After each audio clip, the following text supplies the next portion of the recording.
Until now, sleep builds in Elden Ring have been a little underwhelming. You have the Sword of St. Trina that, let's be honest, sucks. It gives an output of around 60 sleep damage, so you'd have to dual wield if you wanted anything even slightly decent, which would obviously mean running through the game again. There is also a sleep bow build that I do see a lot of, but who really wants to use a bow in Elden Ring? Yeah. So let's talk everything you're going to need for this build. Stats. Arcane, Arcane, Arcane. I don't care what else you put your points into, whatever your Arcane level is, it's not enough. Pump those numbers up, those are rookie numbers in this racket. Weapons. You are going to want to get yourself 2 of the Ripple Crescent Halberds. This weapon scales completely with Arcane and when maxed out has an S tier scale ranking. To get this weapon, you can find a group of 3 Albinoric frogmen who wield it at the first ruin just to the east of the fallen ruins of the lake, Site of Grace in Liurnia. The drop rate is pretty decent. Obviously, if you've cranked up your Arcane stat like I told you to, then you'll likely get 2 of the weapons in your first few tries. Armor.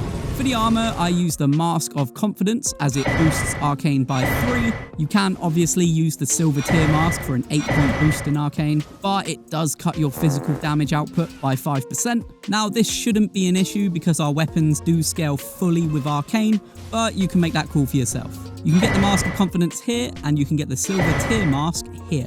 For the rest of the armor, just equip something that offers a decent armor rating without causing you to fat roll. I used Malekith's armor for this, but it is completely up to you. Great Rune. For the Great Rune, we're obviously going with Godric's Great Rune for that extra 5 points in Arcane. Wondrous Physic.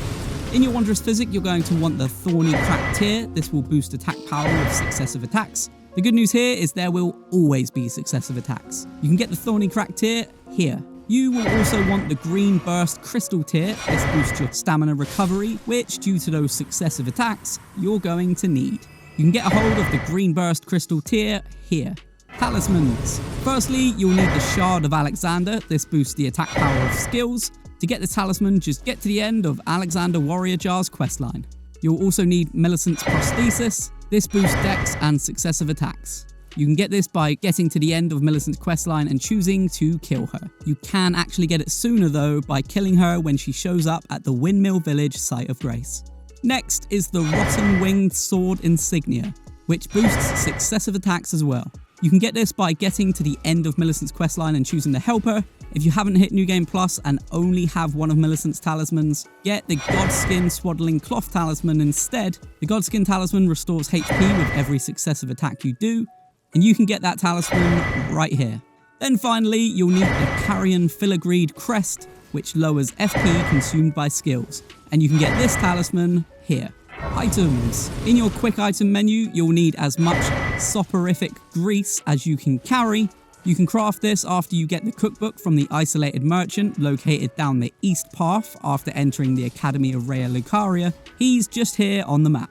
So how does it work and why are we choosing weapons with sleep grease over weapons that do passive sleep damage? Because the Rippled Crescent Halberd has an S scaling in Arcane, not only do they hit insanely hard when your Arcane level is high, but they also significantly boost the amount of sleep build-up to insane levels.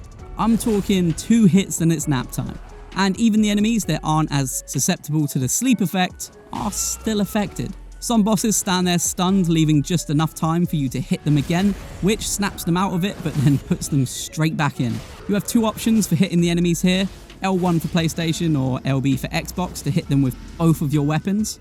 This is usually what puts the enemy to sleep the quickest. Then once they're out for the count, follow up with 2 taps of the Halberd's spinning skill for big damage. This works especially well in PvP. As well as the crazy 2-hit sleep damage, these things hit hard. Once you've used your Wondrous Physic, these 3 different items begin stacking again and again with successive attacks, so definitely don't sleep on this build. Now go destroy some unsuspecting players in PvP.